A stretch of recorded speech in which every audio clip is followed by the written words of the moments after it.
Hi guys, welcome to SMI Hub. I'm so excited to have you guys today, and I'm always so happy to be on the channel because not only is this channel a source of fulfillment to me, it's also a creative outlet for me, something different from my day-to-day activities. It can get very routinous and stressful here, so this channel gives me something to look forward to every week.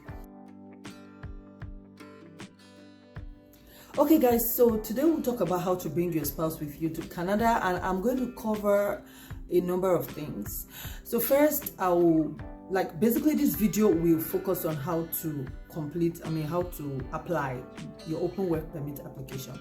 So there are two ways you can bring your spouse with you to Canada. You can either bring him or her on a visit visa or on an open work permit. And before I start, people always ask and say, should I apply for a visit visa? Should I apply for an open work permit? Which one do I apply for?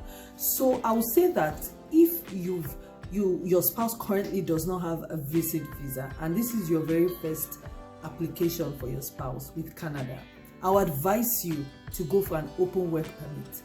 Like, there are people that have been denied just on the basis of the fact that they can apply for an open work permit for their spouse, but they applied for a visit visa.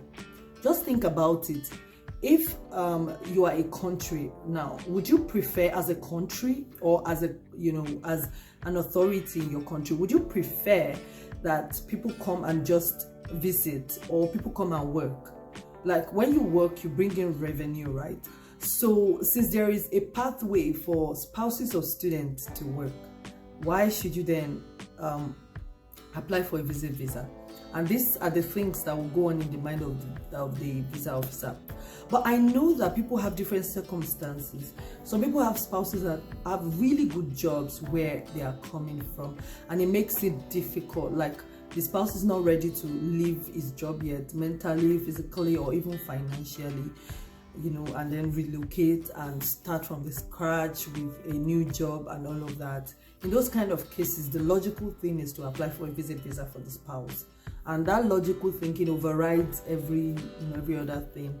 So I would say, just look at your circumstance. If you know that your spouse is not ready to leave his or her job and is making good money, or she's making good money, you can just apply for a visit visa. But in terms of how successful the outcomes usually are, people that apply for an open work permit usually have a higher rate of success, although it might take a longer time than a visit visa. That's just something to think about. But at the end of the day, you decide based on your circumstance.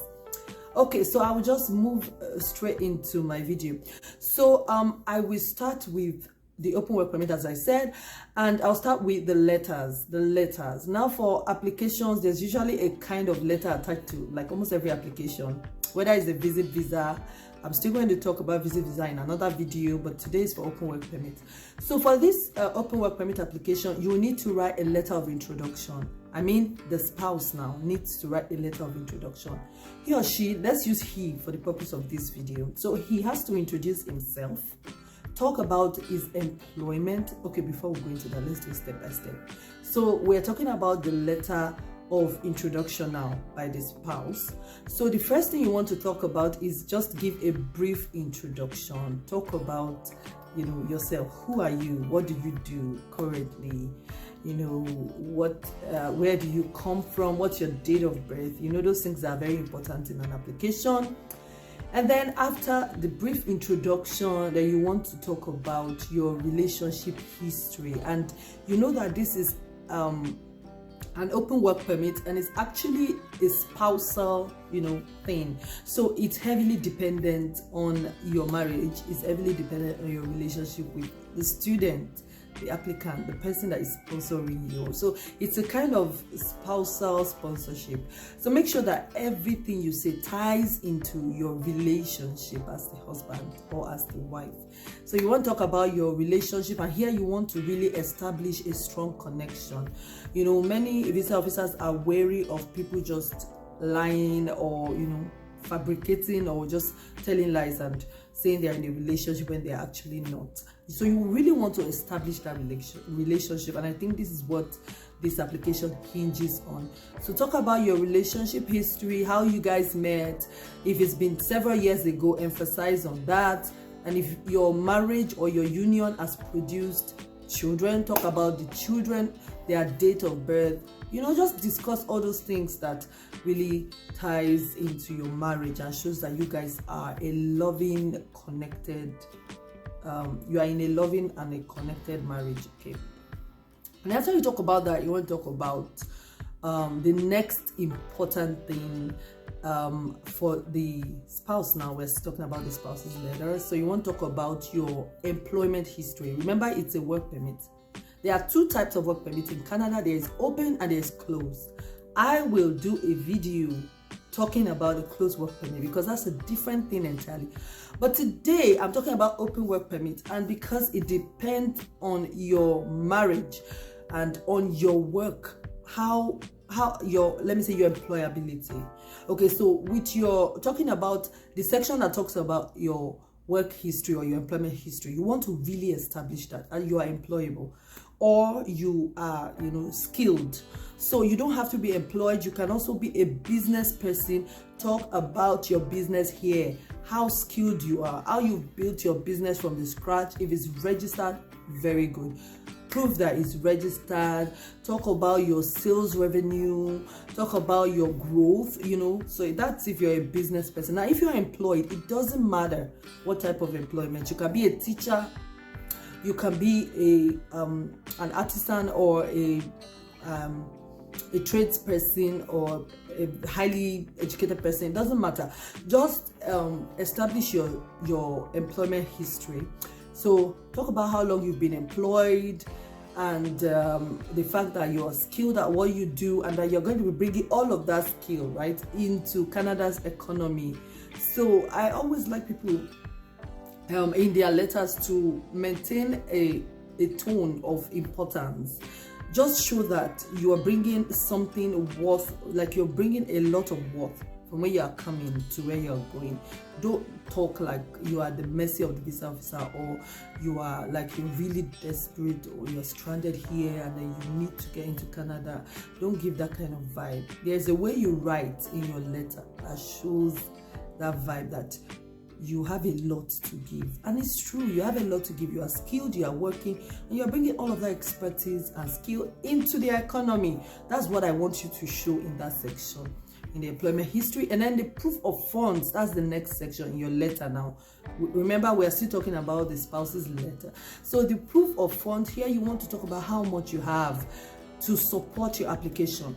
So I'm going to first say that the CIC requires that you show $4,000 Canadian dollars for your spouse and 3,000 Canadian dollars for each accompanying child.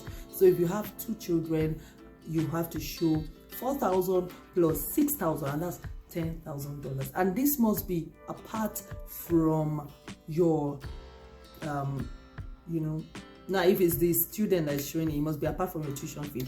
But the thing is, most times people apply for this thing after they've gotten their study permit, so you don't have to bring up your own proof of fund, like for your study. Now you don't have to bring all of that up. This is a separate application. You've done your own. Now just show your money, the money you have for this application, and don't start talking about that one. That one is gone. You're done. You've done that. You probably are in Canada already, or maybe not. So you don't have to bring that up. Okay. So after you talk about the proof of fund that shows $10,000 at least, if you have just one, if you have one spouse and 2 children, correct? Yeah, so 3,000 for each child, that's 6,000, and your spouse is 4,000, that's $10,000. So if you have just a child, then you'll be showing $7,000. Okay. And then finally, this last section is home tie section, where you talk about all the things you have in back home. Okay, so home tie is similar to the home tie thing I talked about in the study permit. So you want to talk about all the things you have home that kind of ties you home. If you have properties, talk about it. If you have a land, a developed land, undeveloped land, show proof, right, and talk about it. If you have a business, you know, show proof, and just talk about how you will be still carrying out a business, especially if it's remote, or if you're going to be putting it in the hands of someone till you and your spouse are done. So this is like a home tie that just shows the visa officer that, oh, when you are done abroad, you'll be returning back home. Please, let's make sure we put all of this in our letters, okay? And now I'm going to move to the second letter, because there are 2 letters that should be attached to this application. And the second letter is by the student herself or himself. So this letter is a letter of support written by the student that is sponsoring you as a spouse, right? So you want to just touch on key things. The first is the student has to introduce him or herself. For the purpose of this video, I will say herself, right? So the student has to introduce herself, talk about who she is, her date of birth, what she's currently studying in Canada, if she's in Canada already, what level or year she is, if she's in Canada already, right? And you know, all of that good stuff. And then after that, then the student will talk about you guys' relationship history. So it won't be like a copy and paste of what you said. She's going to write it from her point of view. It might be very short since you've said something on that already. So she's going to write from her point of view about how long you guys have been coming, how she really loves you, she doesn't want to be apart from you. You get my gist. And then after that,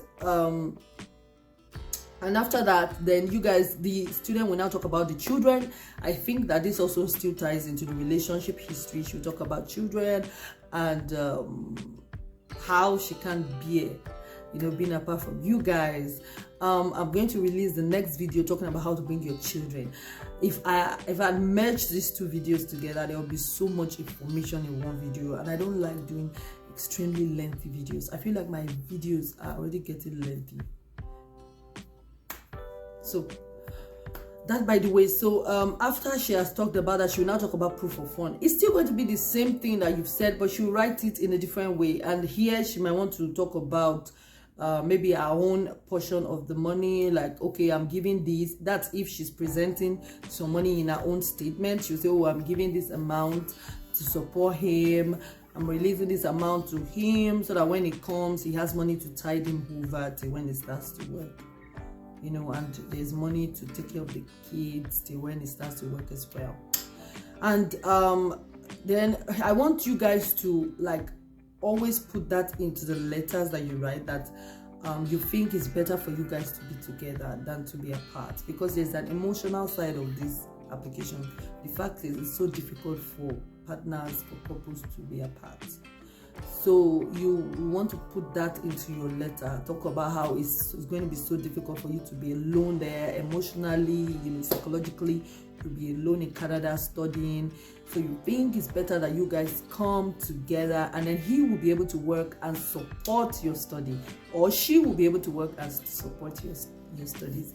Okay, so that is important. And then also you can talk from the children's perspective, how you can't bear being away from them, and then, you know, all those good stuff. So after all these 2 letters, then I'm going to move to the other things you actually need for this application. So you need a study permit. You need to show your spouse's study permit.